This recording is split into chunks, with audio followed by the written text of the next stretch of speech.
Dans quelques instants, découvrez comment Gabriel, malgré sa peur du monstre sous son lit, trouve le courage d'affronter ses inquiétudes pour découvrir la vérité.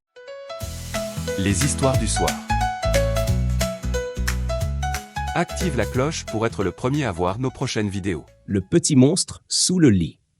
Il était une fois un petit garçon nommé Gabriel. Gabriel était un enfant très courageux. Enfin, presque.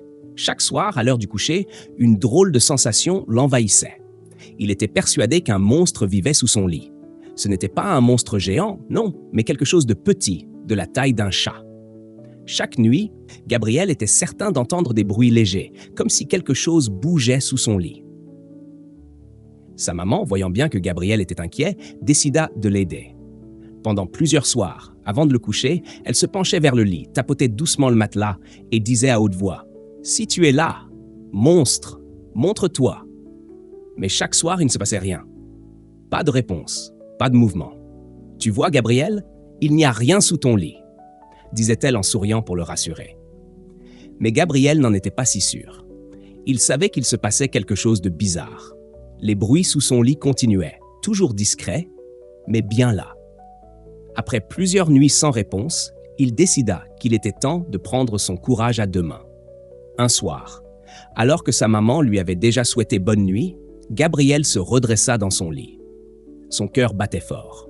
Il prit une grande inspiration, se pencha doucement au bord du lit et chuchota d'une voix tremblante. « Si tu es là, monstre, montre-toi, s'il te plaît. » À sa grande surprise, une petite voix timide lui répondit « Je suis là, mais, s'il te plaît, ne crie pas. » Gabriel se figea, les yeux grands ouverts de surprise. Il se pencha un peu plus et doucement, un petit monstre vert, à peine plus grand qu'un chat, sortit de sous le lit. Il avait de grandes oreilles et un visage rond avec un sourire timide. « Je m'appelle Algor, » dit le monstre d'une voix douce. « Ça fait longtemps que je suis là, mais je n'ai jamais osé répondre à ta maman, parce que j'ai très peur des adultes. Ils sont si grands. » Gabriel était stupéfait. Un monstre qui avait peur des adultes? « Mais pourquoi as-tu peur d'eux » demanda Gabriel, intrigué. Algor hocha la tête tristement. « Ils sont grands, bruyants, et je préfère rester tranquille sous ton lit. Mais toi, tu es différent. Tu es gentil, alors je n'ai pas trop peur de toi. J'ai juste peur de te réveiller la nuit quand je bouge un peu. C'est pour ça que je me fais tout petit. » Gabriel n'en revenait pas. Il pensait que le monstre sous son lit voulait lui faire peur, mais en réalité, c'était l'inverse. « Moi? Tu as peur de me réveiller ?» dit-il en riant. « Tu n'as rien à craindre, Algor. Je suis content que tu sois là maintenant. » Algor sourit, un peu rassuré. « Tu sais, je ne veux vraiment pas te faire peur. Je me cache juste ici pour être au calme et j'aimerais bien être ton ami. Mais je ne sors que la nuit, quand tout le monde dort. » Gabriel réfléchit un instant. « Je crois qu'on peut être de bons amis, Algor. Tu restes sous mon lit et moi au-dessus, et on se protège mutuellement. Je te promets que je ne dirai rien à ma maman. » Algor, soulagé, hocha la tête. « Merci, Gabriel. Ça me fait tellement plaisir de ne plus avoir peur de toi.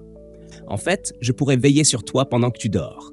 Comme ça, toi non plus, tu n'auras plus jamais peur. » Gabriel sourit. « Alors, marché conclu. » Depuis ce jour, Gabriel n'avait plus jamais peur d'aller se coucher. Chaque soir, avant de s'endormir, il disait bonne nuit à Algor, le petit monstre sous son lit, qui veillait sur lui toute la nuit. Parce qu'après tout, parfois, les monstres ne sont pas là pour faire peur, mais pour devenir nos meilleurs amis.